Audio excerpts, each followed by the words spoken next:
పిత, పుత్ర, పవిత్రాత్మ నామమున ఆమేన్. యోవేలు గ్రంథము 2వ అధ్యాయము 12, 13 వాక్యములు. ప్రభువు ఇట్లనుచున్నాడు, ఇప్పుడైనను మీరు పూర్ణ హృదయముతో నా చెంతకు మరలిరండు. ఉపవాసముతో, సంతాపముతో, ఏడుపులతో నా వద్దకు తిరిగిరండు.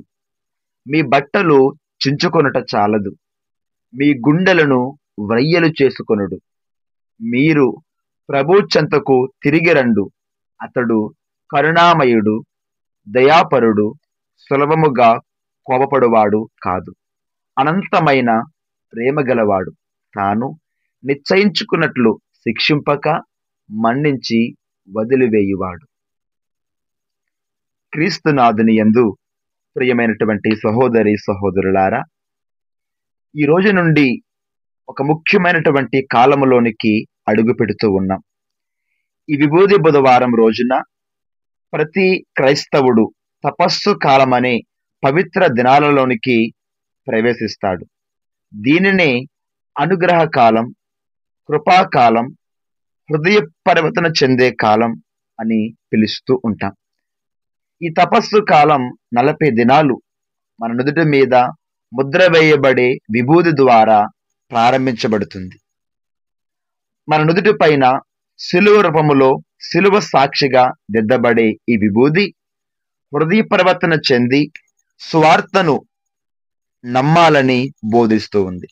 నేటి మొదటి పట్టణములో యోవేలు ప్రవక్త ప్రజలు ఎలా పశ్చాత్తాప పడవలయనో, పశ్చాత్తాపానికి వారు ఏమి చేయవలయనో అనేటువంటి ముఖ్యమైనటువంటి సందేశాలని మనకు ఆయన ప్రబోధిస్తూ ఉన్నాడు. అదే మనము ఇందాక విన్నాం. ఏమని? మీరు ఉపవాసముతో నా చెంతకు మరలిరండి, పూర్ణ హృదయముతో నా చెంతకు తిరిగి రమ్మని ఈనాడు మనలందరినీ కూడా ఆ దేవాతి దేవుడు ఆహ్వానిస్తూ ఉన్నాడు. అయితే ఇక్కడ మనకు ఒక ప్రశ్న రావచ్చు, ఎందుకని ప్రభువు తిరిగి రండి అన్నాడు? అక్కడ ఒక వచనం ఉంది, అక్కడ మనం చూస్తే నా చెంతకు మరలి రండి అంటే ఎందుకు తిరిగి మరలా ప్రభు రమ్మంటున్నాడు? దీని అంతరార్థం ఏంటంటే, మనము ప్రభువుకి దూరంగా వెళ్ళిపోయాం కాబట్టే ప్రభు ఏమంటున్నాడు, మీరు మరలా అంటే వన్స్ అగైన్ మరలా మీరు నా వద్దకు తిరిగి రండి. ఎలా రావాలంట? ఉపవాసములతో, ఏడుపులతో, కన్నీటితో, బాధతో, దుఃఖముతో తిరిగి మనం మరలా ప్రభువును చేరాలని మనలందరినీ కూడా దేవుడు ఈరోజు ఆహ్వానిస్తూ ఉన్నాడు. అయితే కింద వచనం మనకు చదువుతున్న మాట, ఇదిగో మీరు మీ బట్టలు చించుకొనట చాలదు, మీ గుండెలను వ్రయ్యలు చేసుకొనుడు అంటున్నాడు దేవుడు. చూడండి, ఈ తపస్సు కాలములో చాలా మంది బిడ్డలు మాల వేసుకుంటారు, దీక్షను తీసుకుంటూ ఉంటారు. అయితే ఈ దీక్ష అనేటువంటిది ఒక మంచి సంప్రదాయంగా మనం ఆచరిస్తూ ఉన్నాం, పాటిస్తూ ఉన్నాం. అయితే ప్రియమైనటువంటి విశ్వాసులారా, ఈ దీక్షలో మన బట్ట మారటం మాత్రమే కాదు, మన బ్రతుకును కూడా మార్చుకోవాలని దేవుని యొక్క వాక్యం చెప్తుంది. మన బ్రతుకు అంటే మన గుండె అంటే మన హృదయమును కూడా మార్చుకుని ఆ ప్రభు దగ్గరికి రావాలని దేవుని యొక్క వాక్కు ఈనాడు మనకి తెలియజేస్తుంది. మనందరము కూడా పాపపు జీవితము జీవిస్తూ, దేవునికి దూరముగా జీవిస్తూ, దేవుని యొక్క ప్రార్థనలు మరిచి, దేవుని యొక్క నామాన్ని ఘనపరచడం మానివేసి ఇష్టానుసార జీవితం జీవిస్తూ ఉన్నామేమో. ఈరోజు మనందరితో దేవుడు యోవేలు గ్రంథ ప్రవక్త ద్వారా సూటిగా మాట్లాడుతూ ఉన్నాడు. మనందరము కూడా మన జీవిత విధానాన్ని మార్చుకుని ఈ తపస్సు కాలములో, ఈ కృపాకాలములో దేవుని యొక్క శక్తిని, దేవుని యొక్క శిలువ శ్రమలని ధ్యానిస్తూ ఆ క్రీస్తు ప్రభుని అనుసరించి జీవించడానికి ప్రయత్నం చేయాలి. ఇక ఈనాటి 2వ పట్టణాన్ని మనం గమనిస్తే, పునీత పౌలు గారు చెప్తున్న మాట 2వ కొరింథీ పత్రికలో 6వ అధ్యాయములో 2వ వాక్యములో మన ఈ విధంగా వింటూ ఉన్నాం. ఇదిగో ఇప్పుడే మిక్కిలి అనుకూల సమయము, ఇదే రక్షణ దినమని మనకి పౌలు గారు నేర్పిస్తూ ఉన్నారు. ప్రియమైన సహోదరులారా, ప్రియ విశ్వాసులారా, ఇదిగో నేను ఎప్పుడో మారుతాను, నా ఇంకా చాలా యవన వయసులో ఉన్నాను కదా, ఎప్పుడో చూద్దాములే అనుకుంటే మనల్ని మనమే మోసం చేసుకున్న వారితో సమానం. అందుకనే పౌలు గారు ఏమంటున్నారు, ఇదిగో ఇప్పుడే రక్షణ దినము, ఇదే మిక్కిలి అనుకూల సమయమని మనకి పౌలు గారు నేర్పిస్తూ ఉన్నారు. ప్రియ సహోదరులారా, అందువల్ల ఈ రోజుల్లో మనందరము కూడా ఎటువంటి జీవితం జీవిస్తున్నా ఈ రోజే, ఇప్పుడే, తక్షణమే మన పాపానికి స్వస్తి పలికి, మన పాప జీవితానికి ముగింపు కలిగి క్రీస్తు ప్రభువు చెప్పేటువంటి దైవ మార్గములో అనుసరించి మన ఆత్మలను సంరక్షించుకోవడానికి మనందరము కూడా ప్రయత్నం చేయాలి. ప్రియమైనటువంటి సహోదరి సహోదరులారా, అందుకనే ఈనాడు మనందరము కూడా ఈ తపస్సు కాలాన్ని మన జీవితాలు మార్చే కాలమని చెప్తూ ఉన్నాం. ఎందుకంటే ఈ తపస్సు కాలంలో ప్రతి ఒక్క పాపాత్ముడు కూడా ఆ పాపాన్ని విడిచిపెట్టి పరిశుద్ధుడుగా మారాలి. ప్రతి ఒక్క వ్యక్తి కూడా ఉన్నటువంటి పాపపు తత్వాన్ని, పాపపు క్రియలను, చెడు తత్వాలని, చెడు మాటలని, చెడు వాక్యాలని పక్కన పెట్టి దేవుని యొక్క నామాన్ని గణపరిచేటువంటి వాడిగా మనం చూడాలి. మనందరము కూడా గడిచిన ఆదివారం ఎంతో విలువైనటువంటి వాక్యాలు విన్నాం. మొదటి పట్టణంలో కానీ, సువార్తా పట్టణంలో కానీ, రెండవ పట్టణంలో కానీ ఎంతో విలువైనటువంటి దైవ సందేశాలు మనం విన్నాం. మన నోటి నాలుకని ఏ విధంగా అదుపులో ఉంచుకోవాలో, దేవునికి ఏ విధంగా ప్రీతి పాత్రంగా జీవించాలో మనం విన్నాం. రెండవ పట్టణములో దేవుని సేవలో మనం తరించాలని విన్నాం. అలాగే సువార్త పట్టణములో మనమేంటో, మన జీవితం ఏంటో తెలుసుకుని మొట్టమొదటిగా మన పాపాన్ని కడిగి వేసుకుని అప్పుడు ఇతరుల పాపము గురించి మనం చెప్పాలని మనకి క్రీస్తు నాథుడు గడిచిన ఆదివారం వాక్యంతో మనతో ఆయన మాట్లాడి ఉన్నాడు. అదే ఈ ఆదివారం మనం మరలా జ్ఞాపకపరుస్తున్నాడు.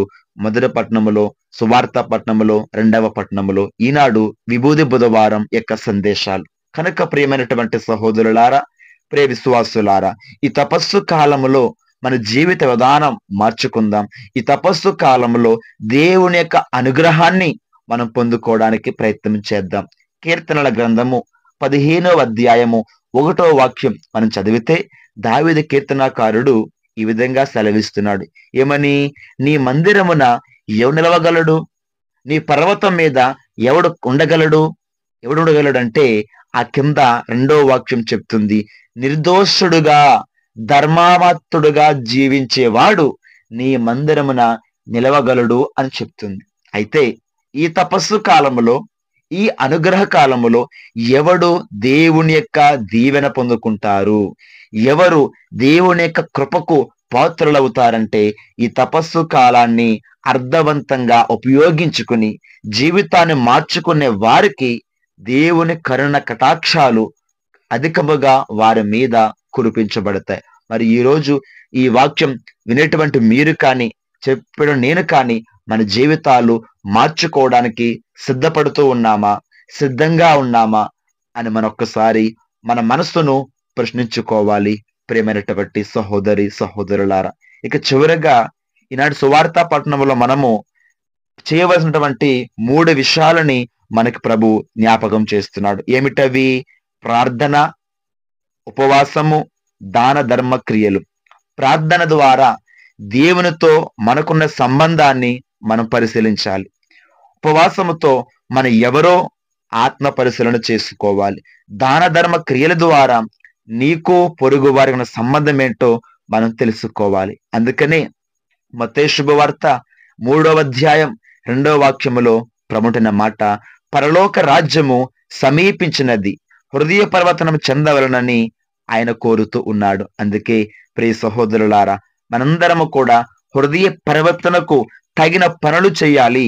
విశ్వాసము లేని క్రియలు వ్యర్థమే అన్నట్లు మనలో ఈ తపస్సు కాలములో ధర్మక్రియలు, ఉపవాసం, ప్రార్థన అనేటువంటి క్రియలు లేకపోతే ఈ తపస్సు కాలం యొక్క దీవెన, ఈ తపస్సు కాలం యొక్క ఆశీర్వాదం మనం పొందుకోవటం అసాధ్యమని గుర్తించి ఈ 40 దినాలు ఎలా జీవించాలో అలా జీవిస్తూ దేవునికి ప్రియమైనటువంటి బిడలగా జీవించి దేవుని యొక్క శక్తిని, దేవుని యొక్క బలాన్ని, దేవుని యొక్క అభిషేకాన్ని పొందుకుందాం.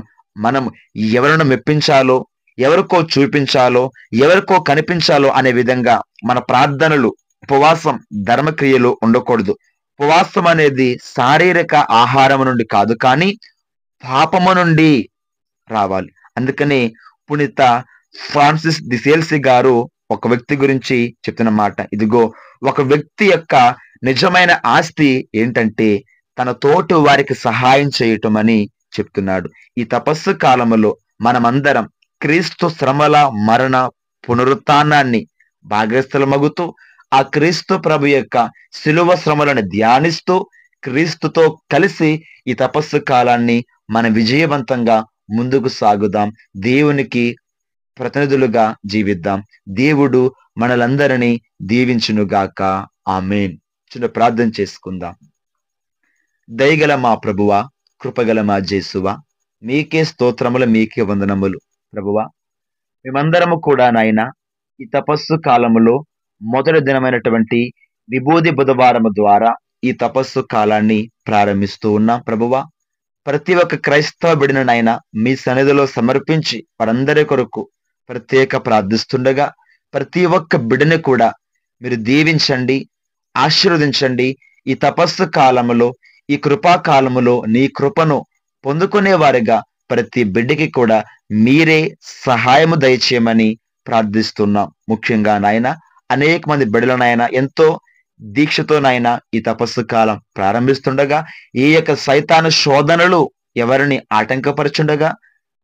పరచకుండగా వారికి మీ పరిశుద్ధాత్మని తోడుగా ఉంచి సహాయమును దయచేయమని మనవి చేసుకుంటూ ఉన్నాం. అలాగేనైనా ఎవరైతే ఈ రోజు ప్రభువా ఈ దైవ సందేశం చూస్తున్నారో వారిని ప్రత్యేకంగా దీవించి, వారితో ఈ వాక్యం ద్వారా మాట్లాడి ఆత్మలను సంరక్షించుకునే వారిగా సహాయము దయచేయమని మా ప్రభువును మీ ప్రియ కుమారుడైన యేసునామ పరమ తండ్రి, ఆమేన్. ప్రభు మీతో ఉందురుగాక, మీ ఆత్మతో ఉందురుగాక. త్రిత్వేక సర్వేశ్వరుడు, పిత, పుత్ర, పవిత్రాత్మ సర్వేశ్వరుడు మనలందరినీ దీవించునుగాక. ఆమేన్. God bless you all.